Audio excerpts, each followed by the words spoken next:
അസ്സലാമു അലൈക്കും വറഹ്മത്തുള്ളാഹി വബറകാതുഹു.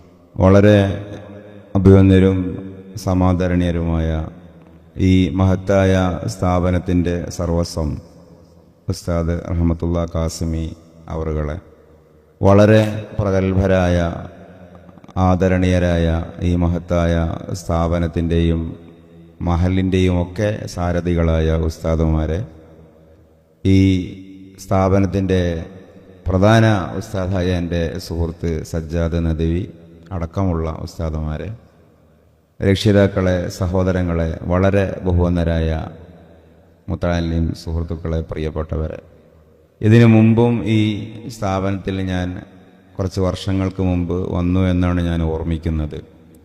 അൽഹംദുലില്ലാ, പല അവസരങ്ങളിലും കാസിമി ഉസ്താദ് നടത്തുന്ന സ്ഥാപനത്തിൽ വന്ന് അദ്ദേഹത്തെ കാണണമെന്നും ചില വിഷയങ്ങളൊക്കെ ചോദിച്ച് മനസ്സിലാക്കണമെന്നും കരുതാറുണ്ടായിരുന്നു. ഇന്നതിനു പറ്റിയൊരവസരമൊന്നും അല്ലെങ്കിലും ഒരുപാട് കിതാബുകളുടെ പേജുകൾ മറിച്ച, പുസ്തകങ്ങളുടെ പേജുകൾ അസ്വസ്ഥതയോടെ മറിച്ചിട്ട അദ്ദേഹത്തിൻ്റെ കൈ ഞാൻ തൊട്ടു എന്നത് ഞാനൊരു വലിയ കാര്യമായി മനസ്സിലാക്കുകയാണ്. അത് റഹ്മത്തുള്ളാ കാസിമി എന്ന വ്യക്തിയുടെ കൈ തൊട്ടു എന്ന അർത്ഥത്തിലേ അല്ല. അദ്ദേഹം തന്നെ, ഉസ്താദ് അവറുകൾ തന്നെ സംസാരിച്ച കാര്യം എന്നെ വളരെ ടച്ച് ചെയ്തു. ഞാനും ചിലപ്പോഴൊക്കെ അങ്ങനെ ചിന്തിക്കാറുണ്ട്. എല്ലാ ആളുകളും ഉറങ്ങുമ്പോൾ അസ്വസ്ഥതയോടെ ഈ കിതാബ് മറിച്ചിടുക, പുസ്തകങ്ങൾ മറിച്ചിടുക, ആ സമയത്ത് മനസ്സിൽ തോന്നുന്ന ഒരുപാട് പൊറുതികേടുകൾ, അതൊരു മനുഷ്യൻ അനുഭവിക്കുന്ന ഏറ്റവും വിശുദ്ധമായ സമാധാനക്കേടുകളാണ്. കൈമാറാനും ആർജിക്കാനും തൊട്ടു മുമ്പിലുള്ള ഇടപെട്ട് വരുന്ന ആശയങ്ങൾ വന്ന് തലയിൽ അസ്വസ്ഥതയുണ്ടാക്കുമ്പോഴുള്ള ഉറക്കമില്ലായ്മകൾ, ആ അസ്വസ്ഥതകൾ എത്രത്തോളം ഒരു വ്യക്തിക്ക് അനുഭവിക്കുവാൻ കഴിയുന്നുവോ, അസ്വസ്ഥതകളിലൂടെ ഒരാൾ എത്രത്തോളം സഞ്ചരിക്കുന്നുവോ, അതായിരിക്കും ആ മനുഷ്യൻ്റെ പ്രതിപാദനത്തിൻ്റെ മാർഗം, അല്ലെങ്കിൽ അതിൻ്റെ മാനദണ്ഡം എന്ന് ഉസ്താദ് അവറുകൾ പറഞ്ഞത് തന്നെയാണ് എനിക്കും ആദ്യം അദ്യാന്തം ഈ ഒരു ലഘു പ്രസംഗത്തിൻ്റെ ഭാഗമായി സൂചിപ്പിക്കാനുള്ളത്. അള്ളാഹു ഉസ്താദിൻ്റെ ഇടപെടലുകളിൽ, അധ്വാനങ്ങളിൽ, പഠനങ്ങളിലൊക്കെ നിലവിലുള്ളതിനേക്കാളും അതത് സമയം ഉത്തരോത്തരം അള്ളാഹു പുരോഗതി പ്രദാനിക്കട്ടെ, നമുക്കെല്ലാം അള്ളാഹു പ്രദാനിക്കട്ടെ. രണ്ടാമത്, ആ പുസ്തകങ്ങൾ ഞാൻ വായിച്ച് ഇൻഷാ അല്ലാഹ് ഒരു റിവ്യൂ ചെയ്യാൻ ഞാൻ വിചാരിക്കുന്നുണ്ട്. അതിൻ്റെ ഉസ്താദിന് തന്നെ ആ പുസ്തകത്തെക്കുറിച്ചുള്ള ആത്മവിശ്വാസമാണ് എന്നെ കൂടുതൽ ആകർഷിച്ചത്. ചില ആളുകൾ ഒരുപക്ഷെ അത് ഒരു അഹംഭാവത്തിൻ്റെ ശബ്ദമാണെന്ന് ഒരുപക്ഷെ വിചാരിച്ചേക്കാമെങ്കിലും ശിഷ്യരായ നിങ്ങളോ സഹപ്രവർത്തകരായ നിങ്ങളോ ഒരിക്കലും വിചാരിക്കില്ല. ഒരു വ്യക്തിയെ കൂടുതൽ അറിയുന്തോറുമാണ് ആ വ്യക്തിയുടെ മൂല്യം മനസ്സിലാക്കാൻ പറ്റുക. അതേസമയം വഹിയിൻ്റെ ഒരു അവസ്ഥയും അങ്ങനെ തന്നെയായിരുന്നല്ലോ. ഏതൊരു വിഷയത്തിൻ്റെയും സത്യാവസ്ഥയെക്കുറിച്ച് അതിൻ്റെ വാക്താവിന് ബോധ്യം എത്രത്തോളം ശക്തമായിട്ടുണ്ടോ, അപ്പോൾ മറകളില്ലാതെ അതേക്കുറിച്ച് ജന്യുവിനായ നല്ല വാക്കുകൾ പറയുന്നുള്ളതാണ്. ഏതായാലും ഞാൻ ഉപക്രമം കുറേ നേരം പറഞ്ഞ് നിങ്ങളെ വിലപ്പെട്ട സമയം ഞാൻ കവരാൻ ആഗ്രഹിക്കുന്നില്ല. നമ്മളെ നിശ്ചയിച്ച വിഷയം അത് പറയാൻ മാത്രമുള്ള ഒരു സമയം നമ്മുടെ മുമ്പിലുമില്ല. അത് പറയാൻ മാത്രമുള്ള ഒരു വലിയ ഒരു മരുന്നും ശേഖരിച്ചു കൊണ്ടല്ല ഞാൻ വരുന്നത്. പക്ഷേ നിങ്ങളൊക്കെ ഹാഫിളീങ്ങളാണ്, ഹിഫ്ലിന് ശേഷമുള്ള ഖുർആൻ ഗവേഷണത്തെക്കുറിച്ച് ആലോചിക്കുന്നവരാണ്. ആ അർത്ഥത്തിൽ സ്വല്പം കാര്യങ്ങൾ മാത്രം അതുമായി ബന്ധപ്പെട്ട വിഷയങ്ങൾ നിങ്ങളുടെ മുമ്പിൽ വെക്കാനാണ് ഞാൻ ഉദ്ദേശിക്കുന്നത്. ഞാൻ വഹീനെക്കുറിച്ച് അതിനിടക്ക് പറഞ്ഞു. എന്തുകൊണ്ടാണ് വഹീ ദിവ്യബോധനം എന്നുള്ളത്? നമ്മുടെ വിഷയം യാ യുഹന്നാസിൻ്റെ ആന്ത്രോപോളജി എന്നൊക്കെയായിരുന്നു. അതിലേക്ക് നമുക്ക് സമയം പോലെ കുറച്ച് പറയാം. വഹിയാണ് നമ്മളെല്ലാം സംസാരിക്കുന്നത്, അല്ലെങ്കിൽ നമ്മളുടെ പ്രമേയം വഹീനെ സംബന്ധിച്ചാണ്. വിശുദ്ധ ഖുർആൻ വഹീ മുഖേന ലഭിച്ചതാണ്. ഭൂമിയിൽ ഇന്നേ വരെ ജനിക്കാൻ പോകുന്ന മനുഷ്യരിൽ മക്കയിലെ അബ്ദുള്ളയുടെ പുത്രനായ ആമിനയുടെ മകനായ മുഹമ്മദ് റസൂലുള്ളാഹി സ്വല്ലല്ലാഹി അലൈഹി വസല്ലമയുടെ വാക്കുകളിൽ ഒതുക്കാൻ പറ്റാത്ത മഹാത്മ്യങ്ങളുടെ ആധാരം അറിയപ്പെടാത്ത ആകാശത്തിൻ്റെ അപ്പുറത്ത് നിന്നും ജിബ്രീൽ അലൈഹിസ്സലാം വന്നിട്ട് നബി സല്ലല്ലാഹു അലൈഹി വസല്ലമയോട് അള്ളാഹു പറഞ്ഞ കാര്യങ്ങൾ എന്ന വിഷയങ്ങൾ, എന്ന വചനങ്ങൾ ഓതി കേൾപ്പിച്ചു, സംസാരിച്ചു എന്നുള്ളതാണ്. നമ്മളതേക്കുറിച്ച് സാങ്കേതികമായി വഹി എന്ന് പറയും. ഇന്നത്തെ ഈ ഒരു ഖുർആൻ വിമർശന, ഇസ്ലാം വിരോധ, മതനിരാസ പശ്ചാത്തലത്തിൽ അതിൻ്റെ ഒരു സാങ്കത്യത്തെക്കുറിച്ചാണ് നമ്മൾ ആദ്യം ആലോചിക്കേണ്ടത്.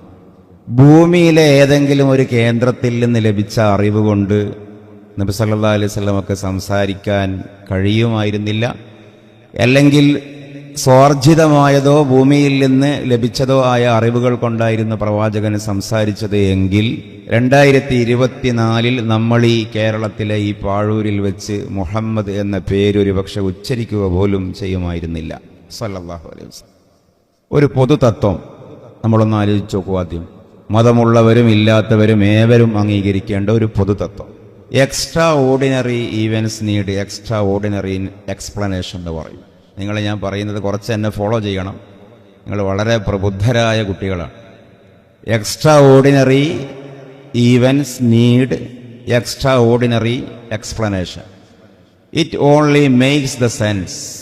അത് ഫിലോസഫിയിലെ ഒരു ഓക്സിം എന്ന് പറയും, ഒരു പൊതുതത്വം. അതിൻ്റെ താല്പര്യം എന്താണ്? അസാധാരണമായ സംഭവങ്ങൾ അസാധാരണമായ വിശദീകരണങ്ങൾ ആവശ്യപ്പെടുന്നുണ്ട്. അസാധാരണമായ സംഭവങ്ങൾ അസാധാരണമായ വിശദീകരണങ്ങൾ ആവശ്യപ്പെടുന്നുണ്ട്.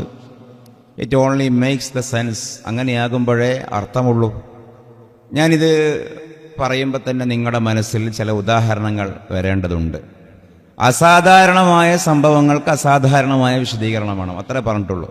അപ്പം നമ്മുടെ മുമ്പിലുള്ള ലോകത്തെ ഏറ്റവും വലിയ സമ്പന്നരിൽ ഒരാളായ, അല്ലെങ്കിൽ പലപ്പോഴും ഏറ്റവും വലിയ സമ്പന്നൻ എന്നൊക്കെ പറയപ്പെടുന്ന ഇലോൺ മസ്ക്, ടെസ്ലയുടെ മുതലാളി, അദ്ദേഹത്തെക്കുറിച്ച് അമേരിക്കയിൽ ഒരു ഔട്ടോബയോഗ്രഫിക്കൽ ഹിസ്റ്ററി, ആത്മകഥാംശമുള്ള ചരിത്രം, അദ്ദേഹം മരിച്ചിട്ടില്ല, അതിനു മുമ്പ് തന്നെ രചിക്കപ്പെടുകയാണ്.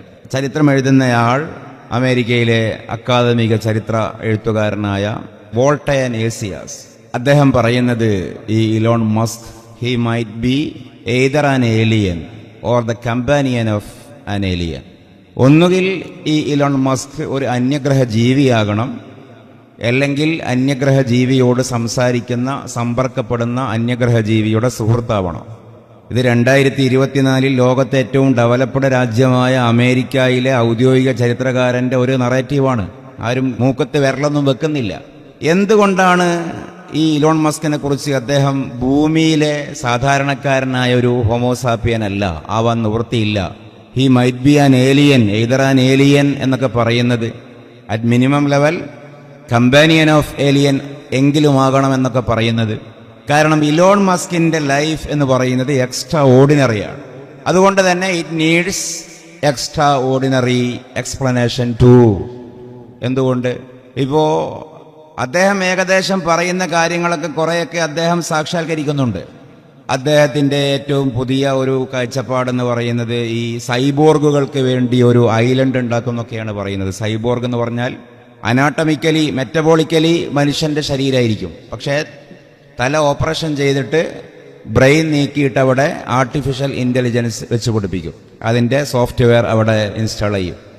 ബ്രെയിനിൽ ആർട്ടിഫിഷ്യൽ ഇൻ്റലിജൻസിൻ്റെ ബാറ്ററി പെട്ടി, നമ്മുടെ ഭാഷയിൽ. ഉടലോ സാധാരണ മനുഷ്യന്റെ ഉടൽ. അപ്പോൾ ഈ 10 ലക്ഷം ഹദീസുകൾ, 1 ലക്ഷം ഹദീസുകൾ ഒക്കെ മനഃപ്പാടമാക്കിയ കഥകളൊക്കെ അപ്രസക്തമാകുന്ന രൂപത്തിലുള്ള സൂപ്പർ ആനിമലായ, സൂപ്പർ ഹ്യൂമൻ ആയിട്ടുള്ള സൈബോർഗുകൾ, ആ സൈബോർഗുകൾക്ക് വേണ്ടി രാജ്യങ്ങൾ ഉണ്ടാക്കുന്നതാണ്. അതൊരു ഭ്രാന്ത് എന്ന് പറഞ്ഞ് തള്ളാൻ വരട്ടെ. അതിനാണ് ന്യൂറാലിങ്ക് എന്നൊക്കെയാണ് അതിനെക്കുറിച്ച് പറയുന്നത്. അതിന്റെ തൊട്ട് മുൻപ് അദ്ദേഹം മുന്നോട്ട് വെച്ച ഈ സ്പേസ് എക്സ് എന്ന കൺസെപ്റ്റ്, അതിന്റെ ഇനീഷ്യേറ്റീവ് സ്റ്റേജൊക്കെ വിജയിച്ചു. ശൂന്യാകാശത്തിലേക്ക് ടൂറിസം, ശൂന്യാകാശത്തിലേക്ക് അങ്ങനെ സഞ്ചരിക്കുക. ഇത് മുഴുവനും പഴയകാലത്തെ ലോകത്തെ മുഴുവനും കീഴ്പ്പെടുത്തിയ ഏകാധിപതികളായ ചക്രവർത്തിമാർ, അവർക്ക് സാധിക്കാത്തത് ഒരു വ്യക്തി സാധിപ്പിച്ചെടുക്കുന്നു. വലിയ വലിയ സാമ്രാജ്യങ്ങൾ, സൂര്യനസ്തമിക്കാത്ത സാമ്രാജ്യങ്ങൾ, അവർക്ക് സാധിക്കാത്തത് ഒരു വ്യക്തി സാധിപ്പിച്ചെടുക്കുന്നു. വലിയ വലിയ കോർപ്പറേറ്റ് കമ്പനികൾ, അതാണ് ചരിത്രത്തിന്റെ പല ഘട്ടങ്ങളിൽ ലോകത്തെ കീഴ്പ്പെടുത്തിയ അതിന്റെ നാൾ വഴിയിൽ. ഏകാധിപതികൾ, സാമ്രാജ്യങ്ങൾ, കോർപ്പറേറ്റ് കമ്പനികൾ, ഈ 3 ലോക സ്വാധീന ശക്തികൾക്കും സാധിക്കാത്ത കാര്യമാണ് ഇയോൺ മസ്കിന്റെയും മെയാ മസ്കിന്റെയും പുത്രനായ, അതും വേർപിരിഞ്ഞു പോയ ദമ്പതികളുടെ അനാഥ ബാല്യമായി ഏകദേശം വളർന്നു വന്ന ഒരു വ്യക്തി സാധിപ്പിച്ചെടുക്കുന്നത് എന്നുള്ളത് കൊണ്ടാണ്, അദ്ദേഹത്തിന്റെ പ്രകീർത്തനം പറയാനല്ല ഞാൻ ഈ അവസരം ഉപയോഗിച്ചത്, എന്നുള്ളത് കൊണ്ടാണ് അദ്ദേഹത്തെ സംബന്ധിച്ച് എക്സ്ട്രാ ഓർഡിനറിയായ ഒരു നറേറ്റീവ് വരുന്നത്. ഇദ്ദേഹത്തിന്റെ അറിവ് ന്യൂറാലിങ്ക് എന്ന കൺസെപ്റ്റ്, സ്പേസ് എക്സ് എന്ന കൺസെപ്റ്റ്, റോബോട്ട് മനുഷ്യർക്ക് ദ്വീപ് എന്ന് പറയുന്ന കൺസെപ്റ്റ്, ഇതിന്റെയൊന്നും ഉറവിടം ഒരിക്കലും ഭൗമമാവരുത്, ജിയോസെൻട്രിക് സ്രോതസ്സാവരുത്.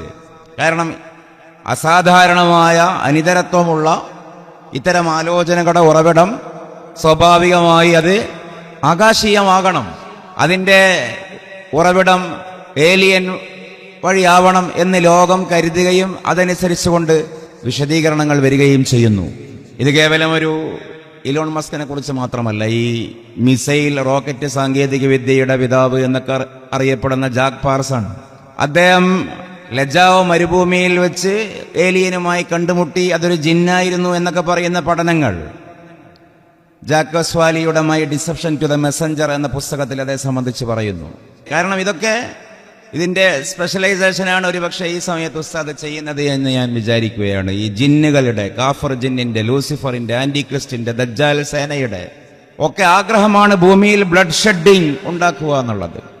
അപ്പൊ അതിനെ സഹായിക്കുന്ന തരത്തിൽ ഭൂമിയിൽ റോക്കറ്റ് സാങ്കേതിക വിദ്യയായി, മിസൈലുകളായി, ഭൂമിയല്ല ആ അറിവിന്റെ ഉറവിടം എന്ന് ലോകം മനസ്സിലാക്കുന്ന തരത്തിലുള്ള പഠനങ്ങൾ വരുന്നു, ലോകം അംഗീകരിക്കുന്നു. എങ്കിൽ ഓൺ ദാറ്റ് ബേസ് അഷ്റഫുൽ ഖൽഖ് മുഹമ്മദ് റസൂലുള്ളാഹി സ്വല്ലല്ലാഹി അലൈഹി വസല്ലമയുടെ അറിവിന്റെ ഉറവിടം എവിടെയായിരിക്കണം? ഇലോൺ മസ്കിനേക്കാളും എത്ര ന്യായമായും ശക്തമായും വ്യക്തമായും crystally clear cut extraordinary ഫിഗറാണ് മുഹമ്മദ് റസൂലുള്ളാഹി സ്വല്ലല്ലാഹി അലൈഹി വസല്ലം. ആർക്കാണ് അതിൽ സംശയമുള്ളത്? ഉപ്പയില്ലാത്ത ഉലകത്തിന്റെ ഊശരതയിലേക്ക് പിറന്നു വീണ, ആടിന്റെ അകിട് വലിച്ച് പാല് കറന്ന, കണ്ടം വെച്ച കുപ്പായമണിഞ്ഞ, അങ്ങാടിയിലൂടെ വിറക് വഹിച്ച് നടന്ന, ഭാര്യമാരെ അടുക്കള ജോലിയിൽ സഹായിച്ച, ഉണക്കച്ചപ്പാത്തി തിന്ന് ജീവിച്ച, പച്ചവെള്ളവും ഈത്തപ്പഴവും അതുകൊണ്ട് തന്നെ നോമ്പ് നോൽക്കുകയും തുറക്കുകയും ചെയ്ത, പല ദിവസവും അടുപ്പിൽ തീ പുകയാതിരുന്ന ഗൃഹനാഥനായ, പകൽ അശ്വാരൂഢനായി പോരാടുകയും പാതിരാത്രി പ്രാർത്ഥനാ നിരതനായി ഭക്തനാവുകയും വിനീതനാവുകയും ചെയ്ത, എന്നിട്ടോ കാൽനടയായും കഴുതപ്പുറത്തും മാത്രം സഞ്ചാരം സാധ്യമായ ഒരു കാലത്ത് ഭൂമിയുടെ കിഴക്കിലും പടിഞ്ഞാറിലും നടക്കുന്ന കാര്യം ലൈവായി റിപ്പോർട്ട് ചെയ്തു കൊടുത്ത, ചരിത്രവും ഭാവിയും ഒരേ സമയം സംസാരിച്ച ഇങ്ങനെയൊരു വ്യക്തിയെ നോക്കൂ, ലോകത്ത് ആർക്കാണ് എക്സ്ട്രാ ഓർഡിനറി അല്ല എന്ന് പറയാൻ കഴിയുക? അക്കാദമിക്കലി തന്നെ അതൊരു തെളിവൊന്നുമല്ലെങ്കിലും Michael H Hart the 100 the most influential person in the history എന്ന് പറയുമ്പോൾ നിഷേധിക്കാൻ കഴിയുമോ? ഇലോൺ മസ്കിന് വേണ്ടി നമ്മൾ 5 മിനിറ്റ് സംസാരം മാറ്റിവെച്ചത്, ഇവിടെ ഇലോൺ മസ്കിനെ കുറിച്ച് 5 മിനിറ്റ് സംസാരിച്ചത് ഇലോൺ മസ്ക് ചെലുത്തിയ സ്വാധീനമാണ്. കേരളമെന്നോ കോഴിക്കോടെന്നോ പാഴൂരെന്നോ അറിയാത്ത ഇലോൺ മസ്കിനെ കുറിച്ചാണ് ഈ റിമോട്ട് ഏരിയയിൽ നമ്മൾ ഇതേപോലെ ഒരു വേദിയിൽ സംസാരിക്കുന്നത് എന്നതിന്റെ അർത്ഥം അദ്ദേഹം നമ്മളിൽ ചെലുത്തിയ സ്വാധീനമാണ്, ഇന്റലക്ച്വൽ ഇൻഫ്ലുവൻസ് ആണ്.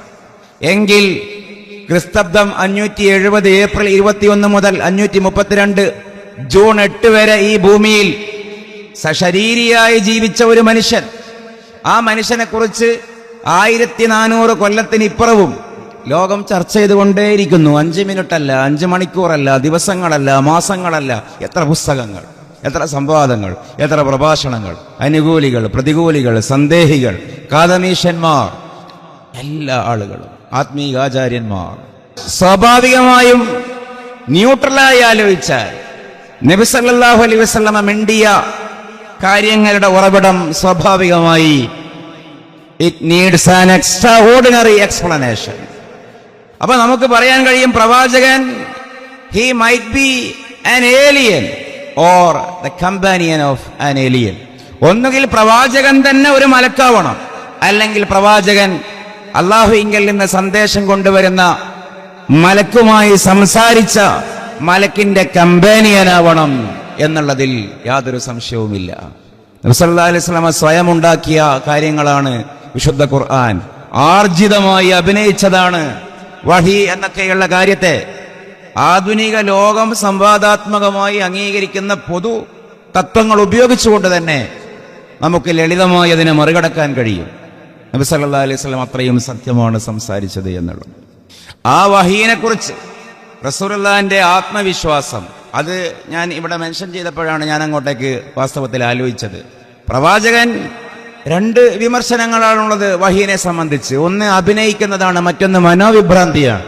അഭിനയിക്കുന്നതാണെങ്കിൽ വ്യാജസിദ്ധന്മാരും വ്യാജ ഡോക്ടർമാരും വ്യാജന്മാരും സ്വാഭാവികമായി ഒരു സിദ്ധി അഭിനയിച്ചുകൊണ്ട് സമൂഹത്തിലേക്ക് വരുമ്പോ ആദ്യമായി ശ്രദ്ധിക്കുന്ന കാര്യം തന്നെ പരിചയമില്ലാത്ത ഒരു നാട്ടിലേക്ക് പോകണമെന്നുള്ളതാണ്.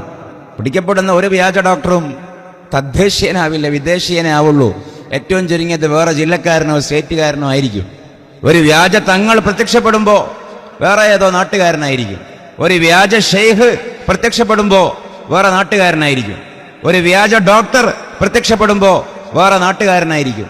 നോക്കൂ, പ്രവാചകൻ ഈ അമൂല്യമായ സാധനവുമായി ആദ്യമായി പോകുന്നത് തന്റെ കൂടെ രാവും പകലും പങ്കിട്ട തന്നെ മനസ്സിലാക്കിയ, താനും മനസ്സിലാക്കിയ ഖദീജ റളിയല്ലാഹു അൻഹയുടെ അരികിലേക്ക്. അഭിനയിക്കുന്ന ഒരാൾക്കത് സാധിക്കുകയില്ല. രണ്ടാമത്, പതിറ്റാണ്ടുകളായി തന്റെ കമ്പാനിയനായ അറേബ്യയിലെ വ്യാപാര പ്രമുഖനായ പൗരപ്രധാനിയായ അബൂബക്കർ ബിൻ അബി ഖുഹാഫ റളിയല്ലാഹു അൻഹുവിന്റെ അരികിലേക്ക്.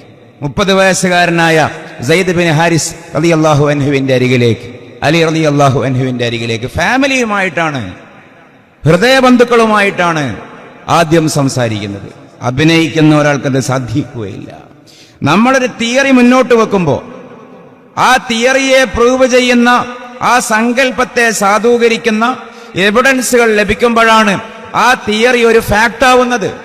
ആകാശത്തിൽ നിന്നിറങ്ങി വന്ന, അല്ലെങ്കിൽ അഭൗമികമായ തലത്തിൽ നിന്നിറങ്ങി വന്ന മാലാക പ്രവാചകനോട് സംസാരിച്ചതാണ് ഖുർആൻ എന്നത് നമ്മുടെ ഒരു തിയറിയാണ്. ആ തിയറി നമ്മൾ മുന്നോട്ട് വെക്കുമ്പോൾ ആ തിയറിയെ സപ്പോർട്ട് ചെയ്യുന്ന എവിഡൻസുകൾ വേണം. അപ്പോൾ അതൊരു ഫാക്ട് ആവും.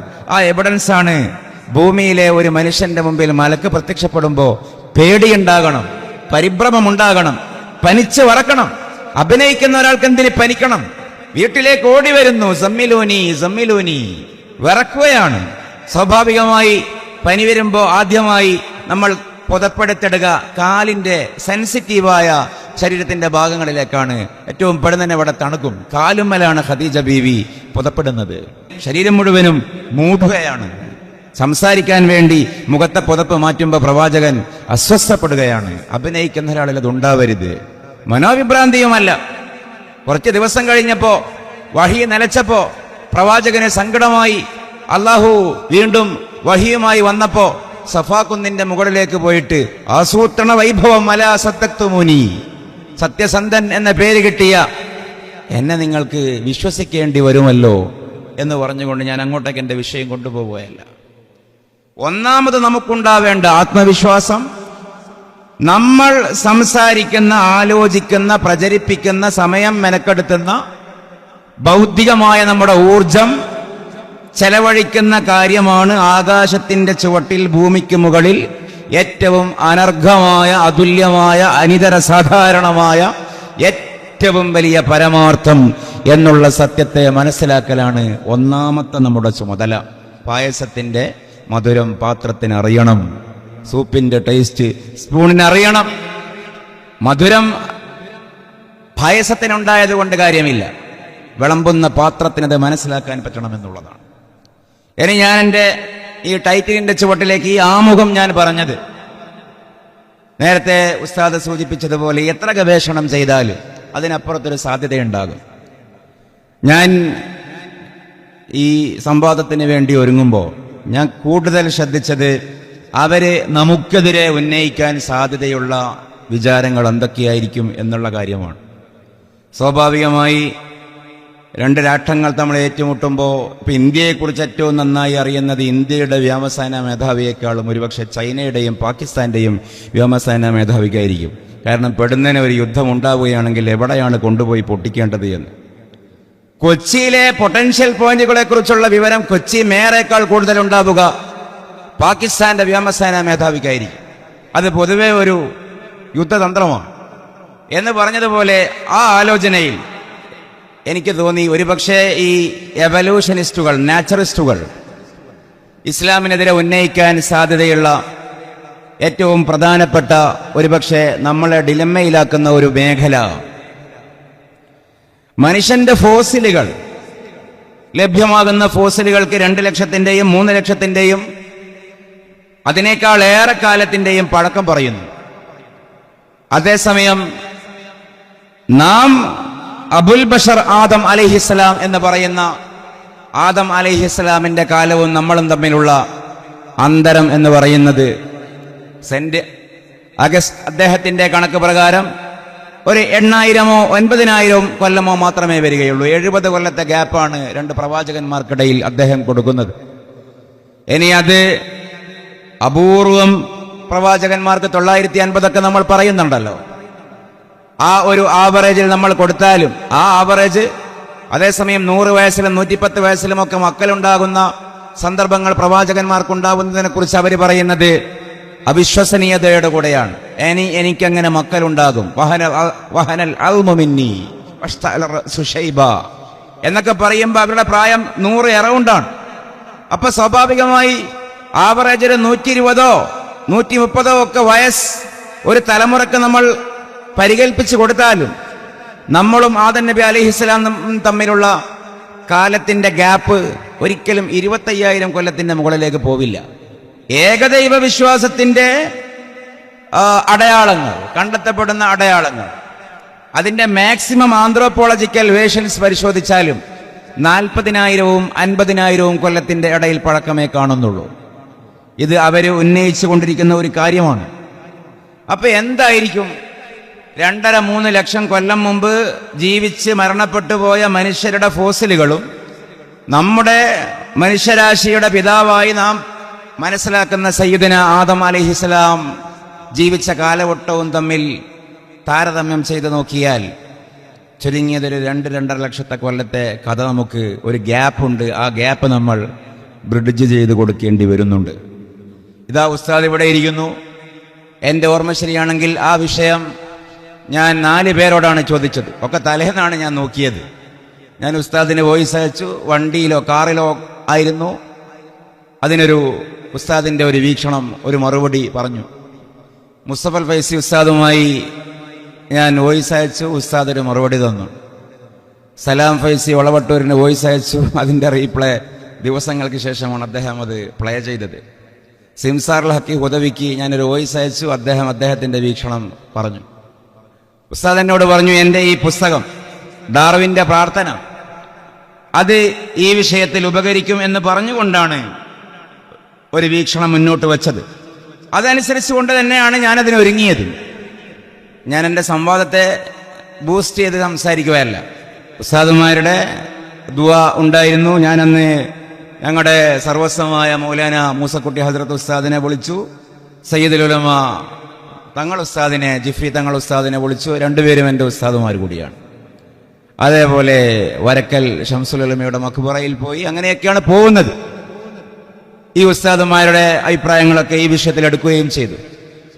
അന്ന് അല്ലെങ്കിൽ അതിന് മുന്നേ തന്നെ ഉണ്ടായിരുന്ന വലിയൊരു, ഇപ്പോഴും എനിക്ക് ആ വിഷയം എൻ്റെ മനസ്സിൽ തങ്ങി നിൽക്കുകയാണ്. ഞാൻ ആ ഒരു ചർച്ചയുടെ ഒരു കിളിവാതിൽ ഖുർആൻ ഗവേഷണ പഠിതാക്കൾ എന്നുള്ള നിലയ്ക്ക് ഇവിടെ തുറക്കുക മാത്രമേ ചെയ്യുന്നുള്ളൂ.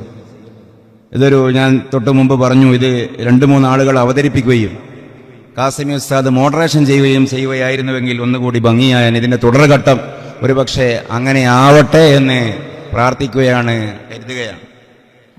അപ്പൊ അതിൽ എൻ്റെ ഒരു ചെറിയ വായന പ്രകാരം എനിക്ക് മനസ്സിലാക്കാൻ പറ്റിയ കാര്യം, നിങ്ങളും ആലോചിച്ച് നോക്കൂ. ആദം നബി അലൈഹി സ്വലാത്തു വസ്സലാമിന്റെ മുമ്പ് ഭൂമിയിൽ ആരായിരുന്നു? ഈ പ്രീ ആഡമിക് സ്റ്റേജ് എന്ന് പറയുന്ന ഒരു കൺസെപ്റ്റ് ഈ ആന്ത്രോപോളജി നിരീക്ഷിക്കുന്ന മുസ്ലിം സ്കോളേഴ്സ്, യാസുറുൽ ഖാദിരിയെ പോലെയുള്ള എക്കി ഇൻസ്റ്റിറ്റ്യൂട്ടുമായി ബന്ധപ്പെട്ട ഒരുപാട് സ്കോളേഴ്സ് അവർ മുന്നോട്ട് വെക്കുന്നു. കേവലം ഉപരിപ്ലവമായ ഗവേഷണങ്ങളല്ല, ക്ലാസിക് ഇസ്ലാമിക് കിതാബുകൾ അവലംബിച്ചുകൊണ്ട് പിന്നെ അതിനെ ഇവർ വികസിപ്പിച്ചെടുത്ത, അതിനെ ആസ്വദിച്ചുകൊണ്ട് വികസിപ്പിച്ചെടുത്ത നിരീക്ഷണങ്ങളാണ്. അപ്പോൾ സ്വാഭാവികമായി ഒരു കാഴ്ചപ്പാട്, നമ്മളുടെ ചോദ്യം മുമ്പിലുണ്ട്. 2 ലക്ഷം 3 ലക്ഷം കൊല്ലം മുമ്പുള്ള ഫോസിലുകളാണ് ഇവിടെ പ്രശ്നം. ഇപ്പൊ അനാട്ടമിക്കലി മനുഷ്യന്റെ, അതായത് നമ്മുടെ ഹോമോസാപ്പിയന്റെ അൽ ഇൻസാന്റെ ഘടനയുള്ള അനാട്ടമിക്കലി ശരീരശാസ്ത്രപരമായി ആദം അലൈഹിസ്സലാം, ബനു ആദം അല്ലെങ്കിൽ ആദം അലൈഹിസ്സലാമിന് ശേഷമുള്ള മനുഷ്യ വിഭാഗത്തെക്കുറിച്ചാണ് അൽ ഇൻസാൻ എന്ന് പറയേണ്ടി വരിക എന്നാണ് ഖുർആനിൽ നിന്ന് മനസ്സിലാക്കാൻ പറ്റുന്നത്. അനാട്ടമിക്കലി ഈ അൽ ഇൻസാന്റെ ഘടനയുള്ള എന്നാൽ ഇന്റലക്ച്വലി അൽ ഇൻസാൻ ആവാത്ത ബഷർ, അതിന് മലയാളത്തിൽ മനുഷ്യർ എന്നേ പറയാൻ പറ്റുള്ളൂ, അവരുടേതാവാം ഈ ഫോസിലുകൾ. അതിൻ്റെ സാധ്യത ഞാൻ ആ ആയത്തുകൾ ഒന്ന് വായിച്ച് ഓതിപ്പോകും ഒന്നിച്ച്. ഒരുപക്ഷെ അങ്ങനെയാവാം. അല്ലെങ്കിൽ അൽ ബിദായ വൻ നിഹായയിൽ പറയപ്പെടുന്നത് പോലെ മനുഷ്യർ വരുന്നതിന് മുമ്പ് 3 വർഗങ്ങൾ ഭൂമിയിൽ ഉണ്ടായിരുന്നു. ആദ്യം ഹിന്ന്, ബിന്ന്, പിന്നീട് അവർ വിനാശം വിതച്ചപ്പോ ജിന്ന്. ഇതിൽ ഹിന്നും ഭിന്നും പിന്നെ അവരിൽ നിന്ന് നേരിയ മാറ്റമുണ്ടായി, തത്തവറുണ്ടായി, പരിണാമമുണ്ടായി, 5ഓളം വിഭാഗങ്ങളായി മാറുന്നുണ്ട്. അവരിൽ പലരും മനുഷ്യനെ പോലെ നിവർന്നു നിൽക്കുന്ന, നട്ടെല്ലിൽ നിവർന്നു നിൽക്കുന്ന ജീവികളായിരുന്നു. എന്നാൽ ഇന്റലക്ച്വലി അവർക്ക് അക്കൽ ഉണ്ടായിരുന്നില്ല. ആദം അലൈഹിസ്സലാം അവരിൽ നിന്ന് വ്യത്യസ്തനായി, സൂപ്പർ ആനിമലായി അള്ളാഹു സ്പെഷ്യലി വേറിട്ട് തന്നെ ഉണ്ടാക്കുകയായിരുന്നു. അതിനു മുമ്പുള്ളവരുടേതാവാം ഈ ഫോസിലുകൾ. അതായത് ബഷറാണ് പൊതുവായ മനുഷ്യവർഗത്തിന്റെ സാമൂഹിക നാമം. അതിൽ നിന്നൊരു കാറ്റഗറിയാണ് ഇൻസാൻ. ആ ഇൻസാന്റെ തലപ്പത്താണ് ഇന്റലക്ച്വൽ റീസണിങ്ങിന് അള്ളാഹു സിദ്ധി കൊടുത്ത ആദം അലൈഹിസ്സലാം വരുന്നത്. നിങ്ങൾ ഇതിനെ ഡെവലപ്പ് ചെയ്യുക, വികസിപ്പിക്കുക, ഇതിനെക്കുറിച്ച് തീസിസുകൾ വരണം, ഇതിനെക്കുറിച്ച് നിങ്ങളുടെ പ്രബന്ധങ്ങൾ ഉണ്ടാവണം, റിസർച്ചുകൾ ഉണ്ടാവണം. ഇതൊരു പുതിയ ചർച്ചയായതിനാൽ ഇതിന് വമ്പിച്ച ആഗോള ചർച്ചാ പ്രാധാന്യമുണ്ട്. ഞാൻ നേരത്തെ പറഞ്ഞതുപോലെ ഇത് ലോകത്ത് നമ്മൾ സൈറ്റിൽ കൂടി പോകുമ്പോൾ നേരത്തെ ഇവിടെ പറഞ്ഞല്ലോ, ഓക്സ്ഫോർഡ് ഇവിടെയുണ്ട്, ഹാർവേർഡ് ഇവിടെയുണ്ട് എന്നൊക്കെ പറഞ്ഞതുപോലെ എല്ലാ സൈറ്റുകളും നമ്മൾ സെർച്ച് ചെയ്യുമ്പോഴും ഈ പറഞ്ഞതുപോലെ യക്കീൻ ഇൻസ്റ്റിറ്റ്യൂട്ടിന്റെ യാസർ ഖാദരിയുടെ ഒരു സ്റ്റഡി മാത്രമാണ് ഇവിഷയകമായി കണ്ടത്, ഈ ചിതറിയ സാധനങ്ങളെ ഏകോപിപ്പിച്ചുകൊണ്ട് കണ്ടത്. അതിൽ തന്നെയും പലതും ഈ സാമ്പ്രദായികമായ തഫ്സീറുകളെയൊന്നും കൂട്ടി ചെയ്തിട്ടില്ല താനും. അപ്പോ അള്ളാഹു നമ്മളെ കൂടുതൽ സത്യത്തിലേക്ക്, അള്ളാഹുവിനെ മനസ്സിലാക്കുന്ന, അവന്റെ വജൂദുള്ളയെ അനുഭവിക്കുന്ന, ഹലാവത്തുൽ ഈമാൻ അനുഭവിക്കുന്ന, റസൂലുള്ളാഹിന്റെ റിസാലത്തിനെ തൊട്ടനുഭവിക്കുന്ന ആ വലിയ പദവിയിലേക്ക് അള്ളാഹു നമ്മളെ ഉയർത്തുമാറാകട്ടെ. അല്ലാഹുമ്മ ജഅൽ ജമന ഹാദാ ജമ്മൻ മർഹൂമൻ മഖബൂലൻ മർളിയ മുസ്തജാബ ദഅവാതി വമഖലിയൽ ഹാജാത്ത്. റബ്ബനാ ആതിനാ ഫിദ് ദുനിയ ഹസന വഫിൽ ആഖിറതി ഹസനതൻ വഖിനാ അദാബന്നാർ. ഉസ്താദ് ഇവിടെ ദുആ ചെയ്ത പോലെ നമ്മളെ ഇങ്ങനെ ഇതിനെ പാകപ്പെടുത്തിയ എൻ്റെ എല്ലാമായ എൻ്റെ ഉപ്പ ഇപ്പോൾ ഖബറിൻ്റെ അകത്താണ്. അള്ളാഹു അവർക്കൊക്കെ മഗ്ഫിറത്തും മർഹമത്തും നൽകട്ടെ. ഞാനിവിടെ വന്നതിന് നിങ്ങൾ എനിക്കെന്തെങ്കിലും ഒന്ന് തരണം എന്ന് ഞാൻ ആഗ്രഹിക്കുന്നുണ്ടെങ്കിൽ, നിങ്ങളെ ഹാഫിളുകളാണ്, അതിനുശേഷം പഠിക്കുന്നവരാണ്. നാളെ സുബഹിക്ക് അല്ലെങ്കിൽ എപ്പോഴാണോ നിങ്ങൾ തെളിഞ്ഞ മനസ്സോടെ എനിക്ക് ഖുർആൻ ഓതുന്നത്, ആ സമയത്ത് നിങ്ങൾ ഓതിയതിൻ്റെ ഒരു മിസ്ല സവാബ് എൻ്റെ ഉപ്പാക്കും നിങ്ങൾ ഹദിയ ചെയ്യണമെന്ന് നിങ്ങളോട് വസ്വയ്യത്ത് ചെയ്തുകൊണ്ട് ഞാൻ അവസാനിപ്പിക്കുന്നു. എല്ലാ ആശംസകളും നേരുന്നു. ഇനിയും നമ്മൾ കണ്ടുമുട്ടാൻ അള്ളാഹു ഇടയാക്കട്ടെ. വാഖിറു ദഅവാനാ അൽഹംദുലില്ലാഹി റബ്ബിൽ ആലമീൻ. വസ്സലാമു അലൈക്കും വറഹ്മത്തുള്ളാഹി വബറകാതുഹു.